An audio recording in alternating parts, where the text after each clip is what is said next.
Alerto karon ng Eastern Visayas sa nagsingabot nga bagyong Tino. May pahigayon na usab sila og preemptive evacuation sa mga nagpuyo sa delikadong dapit. Nico, nabatyagan na ba ang bagyo sa imong himutangan?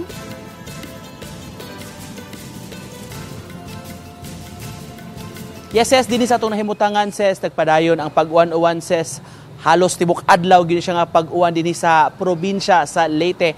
Mao nangandam na gyud ato makaigsuonan dinhi sa Eastern Visayas nining posibleng epekto ni bagyong Tino.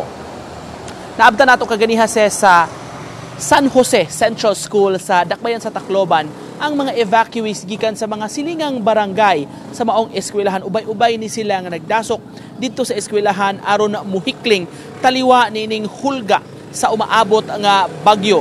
Ginasayra nato gibanaba ng kapin sa 30 ka mga classroom sa mga eskwelahan ang gigamit para kaistaran sa atong mga kaigsuonan nga mga evacuees. Mao kining gipagamit kanila aron luwasab ni sila samtang mulabay kining maong bagyo. Gibutyag sa pipila atong nahinabi nga apektado sab ni sila ang ilang mga panimay katong usa atong nahinabi bahaunon jud kuno ni siya. Mao nang importante kaayo nga makahikling ni sila sa luwas nga lugar samtang moagi kining bagyo ug unsay posibleng epekto dala niini uwan ug hangin. Dili lang sa Tacloban City hinuon sa uban pa nga mga LGUs dinhi sa Eastern Visayas subsub ang pagpangandam sama sab sa lungsod sa Giwan sa Eastern Samar. Gihimo sa atong makaigsuonan didto ang preparasyon paghigot sa ilang mga kabtangan, paghipos sa ilang mga bangka o ilang mga panagatan aron nga maluwas kini sa posible nga mga dagkong bawd nga muhapak sa ilang kabaybayunan. Ang mga taga-isla sa Homonhon aron masiguro hikling na lang sabdaan ang mga residente kay gipaubos man sa red alert ang tibuok lungsod sa Giwan. Gipatuman ang forced evacuation sa mga nanimuyo sa barangay Victory Island usa sa labing gamay nga isla nga kabahin sa maong lungsod. Kapin sa 20 ka pamilya umabot sa usa ka gatos ka mga individual ang na-evacuate padung sa mainland. Gipanghiktan ang ilang mga sakayan na sinati sab halos tibok adlaw ang pag-uwan-uwan sa maong lugar. Samtang usasab sa atong nasayran o naobserbahan dinhi sa lalawigan sa Leyte sa kining kakuwangan sa mga kaistaran sa mga buot muhikling.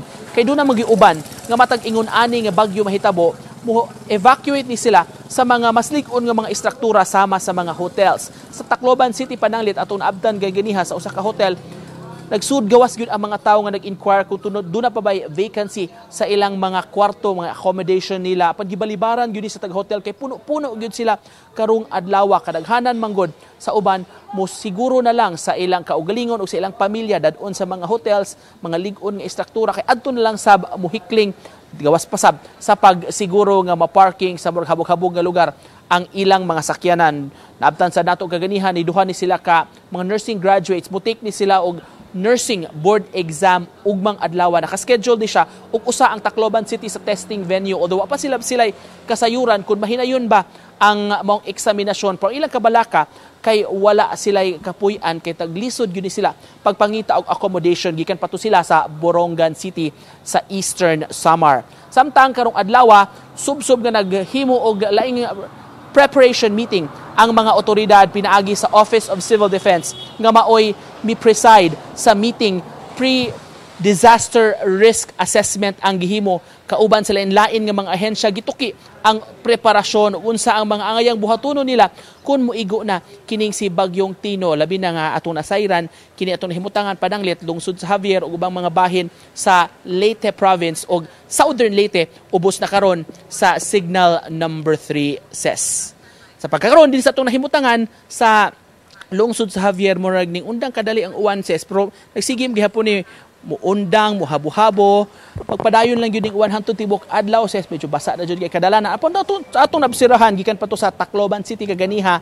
Halos wala gyud tawo kining mga coastal communities nga atong nalabyan kay na-evacuate naman ang kadaghanan sa mga residente nga nagpuyo sa mga danger zones.